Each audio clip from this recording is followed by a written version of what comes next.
welcome back to Pro Wrestling Escape, your weekly break from reality and a deep dive into the wrestling world that we all love. Today we're going dark.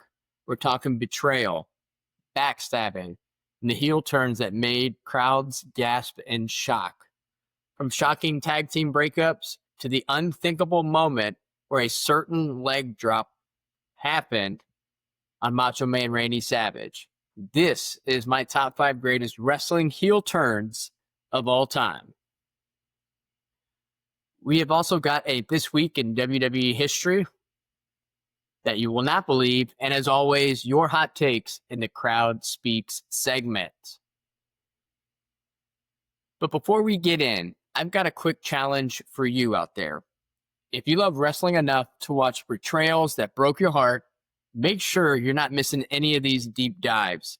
Hit that follow button right now, because every week we're talking about the moments you argue with your friends and some maybe your family, and your take might even make the show.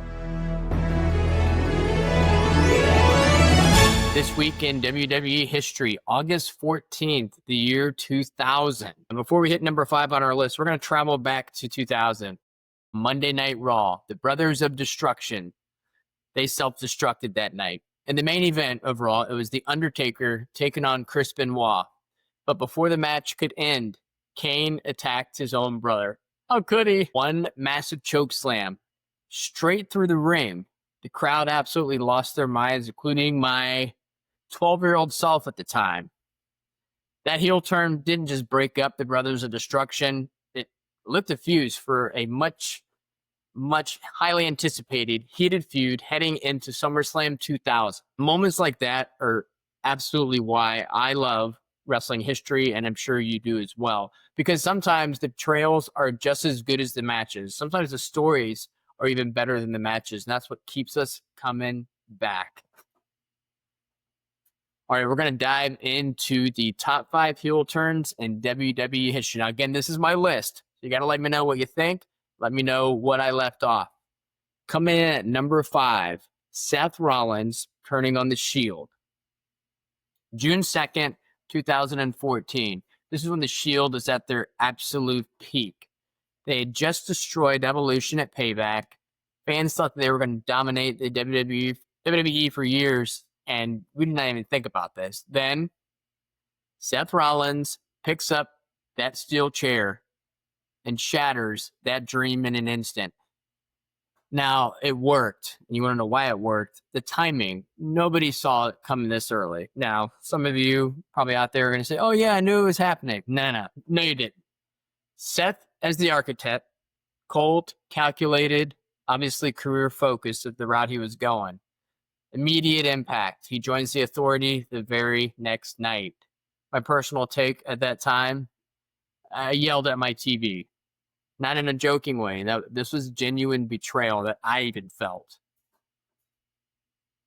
And that same night, if you didn't want to see Ambrose get revenge immediately, I'm not even sure you had a pulse. Next at number 4, I have Shawn Michaels throwing Marty Jannetty through the barbershop window. Some of you may remember this, some of you may not. The year is 1992. The Rockers, they were pure baby faces of a tag team, and they were loved by many of the fans. They were on Brutus Beefcake's barbershop talk show. Shawn Michaels pretends to make up with Marty Jannetty. They were kind of butting heads at the time, and then bam, super kick, head through the glass window. Now, why it worked? Again, the shock factor. This is what keeps us coming back. Tag team betrayals were not that common at that time, especially on TV.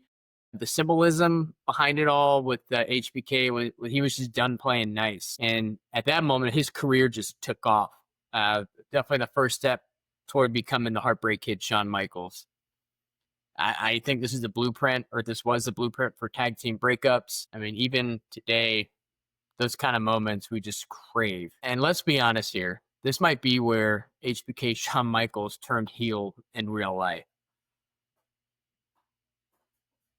Next at number 3, I have Stone Cold Steve Austin siding with Vince McMahon at WrestleMania 17. April 1st, 2001. They're in Houston. Main event, The Rock versus Stone Cold Steve Austin. After a brutal war of a match, Austin shakes hands with Vince McMahon. Left us all stunned. It was a huge payoff for Stone Cold. He was obsessed with regaining the title at that time and just pure shock. Years of hating Vince just gone in a matter of seconds, and very symbolic. And I'm using that word a lot already, but many saw it as kind of the end of the Attitude Era, or maybe they were just pissed off and turned off the TV. I'm pretty sure it's what I did. It's like, I'm not watching this. But I thought for sure after that handshake that a Stone Cold was gonna give a stunner to Vince, but nope. Austin was now a true heel by joining Vince McMahon. I mean, that handshake might be the worst handshake of an image in wrestling history. Number 2, we have Triple H revealing himself as the mastermind behind the 2002 Shawn Michaels attack. Now, remember, Shawn Michaels returns after being away for 4 years due to his injuries. This is the summer of 2002. And then all of a sudden, Shawn Michaels is attacked in the parking lot. We had no idea who did it. He was all bloodied laying there. 2 weeks later, Triple H pretends to be Shawn's friend, brings him out. Next thing you know, delivers a pedigree to him. Again, that shock factor. This is what personally I live for as a wrestling fan. I'm sure some of you out there do as well. I think this one definitely worked because they were real life best friends or good friends. I think they had made up at that point. I think this is when Shawn Michaels, kind of started to see who he was and, burned a lot of bridges, and Triple H was still there for him. And I think their bond got even stronger, behind the scenes. So I think having a real life friendship and then doing this kind of heel turn, I think made it that more gratifying. This was perfect for Triple H's The Game persona, and it sparked quite a few years long personal feud and some great matches. That SummerSlam 2002 match, I could watch that every day and never get sick of it. But this heel turn was definitely a character upgrade for Triple H. He went from a top guy to the guy that you just absolutely hated, and that's what you want. It's easy to become a villain, I think. But as I get older, I tend to like the villains of wrestling and Marvel movies too. Now, I do have some honorable mentions before we name number 1. And some of the ones that deserve some love. We have CM Punk turning on The Rock in 2012. It was a perfect setup for his title run. Next we have is Bayley's 2019 chair attack on Becky Lynch. I think we were waiting a long time for Bayley to turn heel. And there's something that happens in wrestling a lot is, you have a baby face, the crowd loves, and then it just becomes stale. It's nothing against the wrestler themselves. They're playing the character to a T. But as a fan, and as we watch this week in and week out, we kind of want to be surprised every now and then. And if that means a heel turn, then so be it. Kind of like how Cody Rhodes right now is a huge baby face. And I'm waiting for him to turn heel because I think he could be a fantastic heel. Kind of showed shades of that when he was in New Japan. And I just think for Bayley, it really, I think a lot of fans started liking her even more. I did. It was great to see. Next I have for an honorable mention is Eddie Guerrero turning on Rey in 2005. I mean, that's just pure emotional devastation right there. Maybe fighting a Dirty Dom at that time. But also the last one I want to mention is, honestly, Dominic Mysterio joining Judgment Day. When he first came out, with Rey, and he had a short haircut and he was playing a baby face, and the crowd really wasn't into it. I think just pairing him with Rey, they kind of felt like, he's your dad, so we're going to give you some TV time. And next thing you know, Dirty Dom becomes a heel, and it truly elevated his career. And to this day, he is playing that to a T. You almost kind of like it. I mean, you hated him, obviously, with the crowd booing him for a long time. And then now, Some of those boos are turning into cheers just because he plays his parts so well.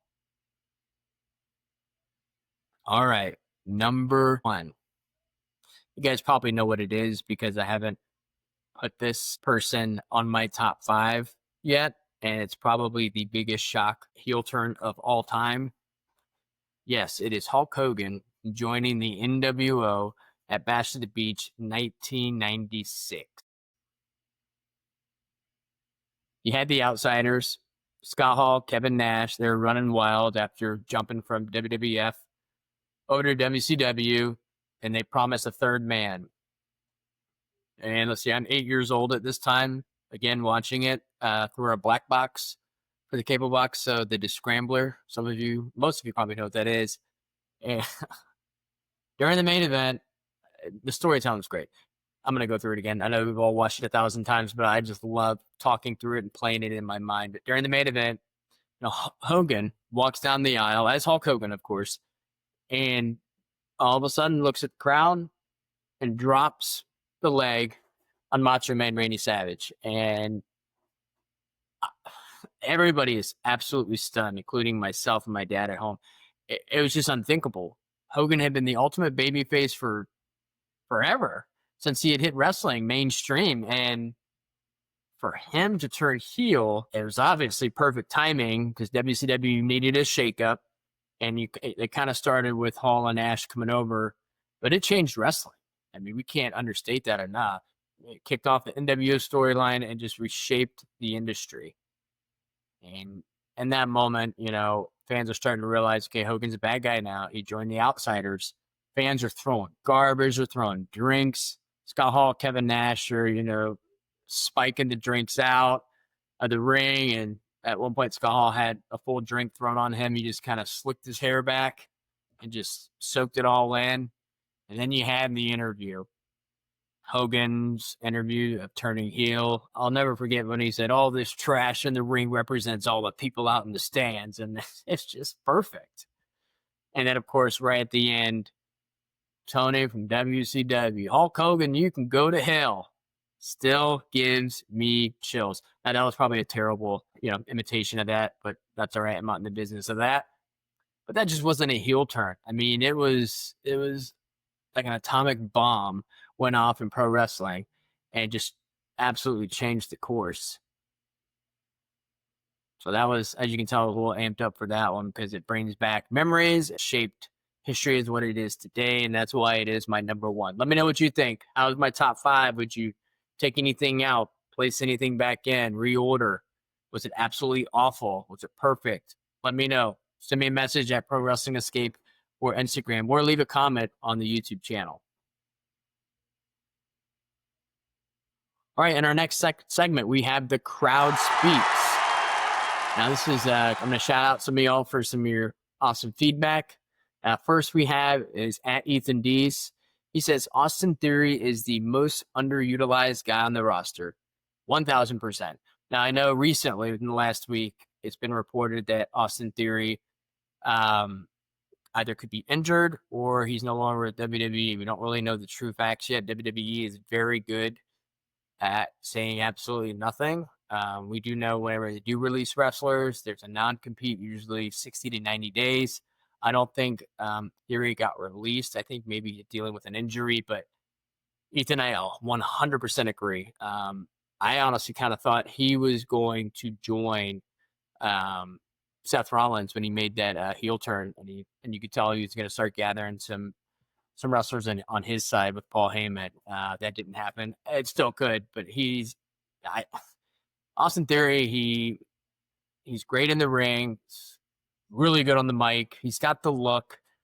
He's young, and he can.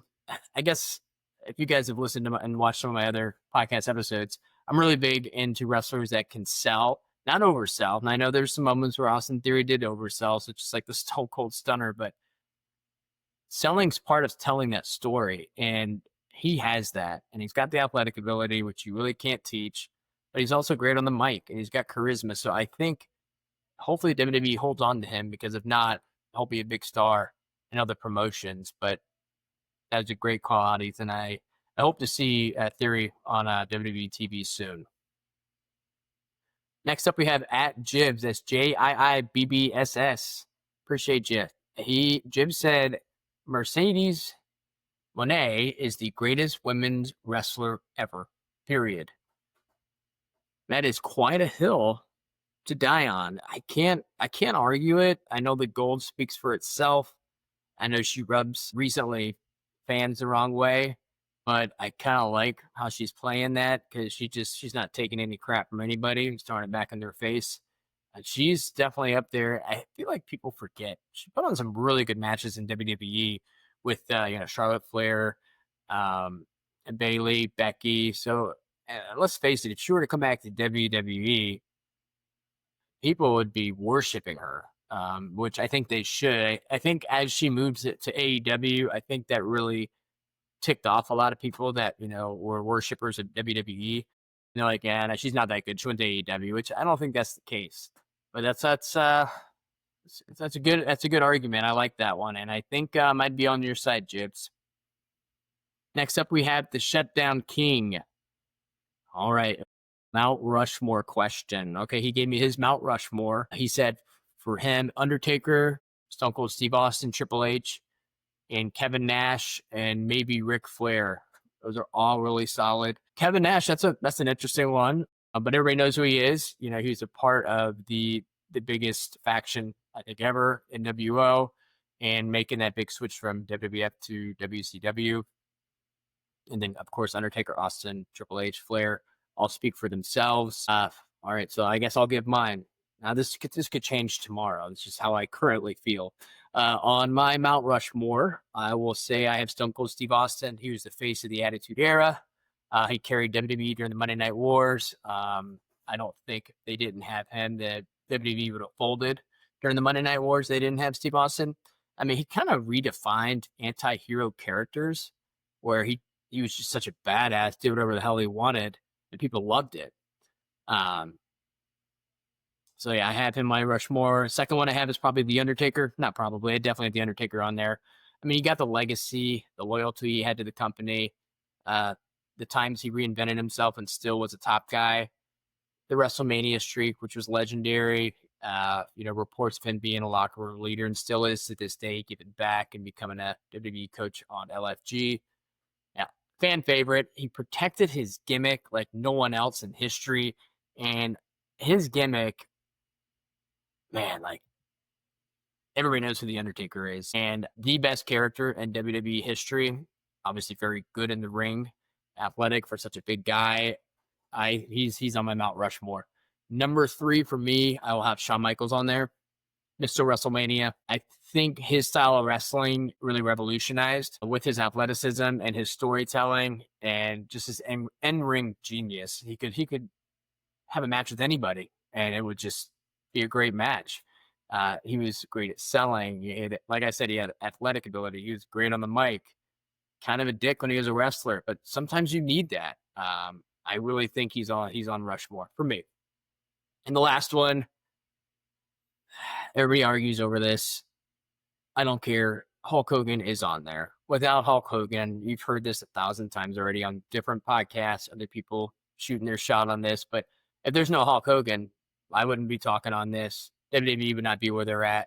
He was the original mainstream crossover star that brought non-wrestling fans into wrestling fans, made wrestling fans stronger wrestling fans. And without the boom, I mean, it's just not what it is today. Helped launch the original WrestleMania, carried the company through the golden era, and then revitalized wrestling again with NWO and WCW. So Hogan's on there. So those are my 4. Let me know what you think about that. All right, and our last crowd speaks. We have at NorB03. Thanks, Nor, for chiming in. Nor has some concerns over the recent WWE premium live events going to ESPN's $30 model in 2026. Now, let's break it down a little bit. WWE and ESPN agreed to a 5-year, $1.6 billion partnership, giving ESPN exclusive U.S. streaming rights for WWE's premium live events starting in 2026. Now, this clearly represents a sharp jump from the previous arrangement with Peacock, which is valued at about 900 million total, so about 180 annually. And they say the price tag is $29.99 a month that will carry the PLEs. And some of the events may also be broadcast on ESPN's linear channels as well. But now about the access, this is what's going back and forth. I still don't think it's fully ironed out. Some people say it is, and some people say it isn't. I tried doing my due diligence, and WWE had said if you already get ESPN through a traditional cable provider, you may not need to pay extra to access the new service, but it still kind of is fuzzy.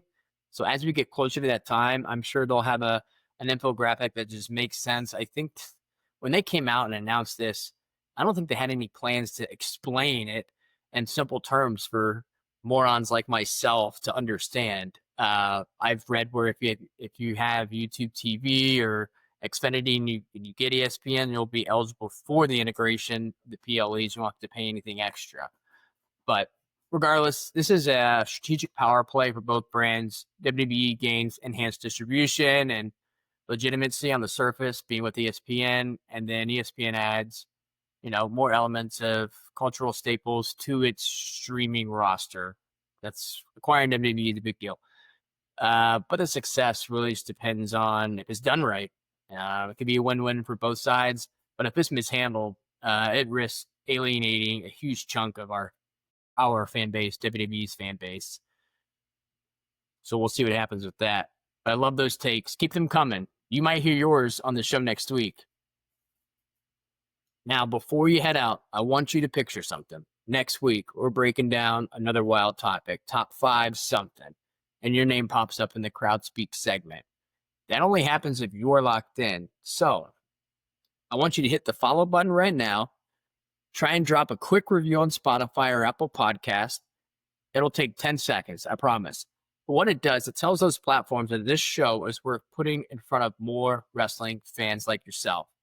So that means bigger debates, hotter takes, and more chances for you to be a part of the show. But I thank you, and this is your Pro Wrestling Escape. Have a good night.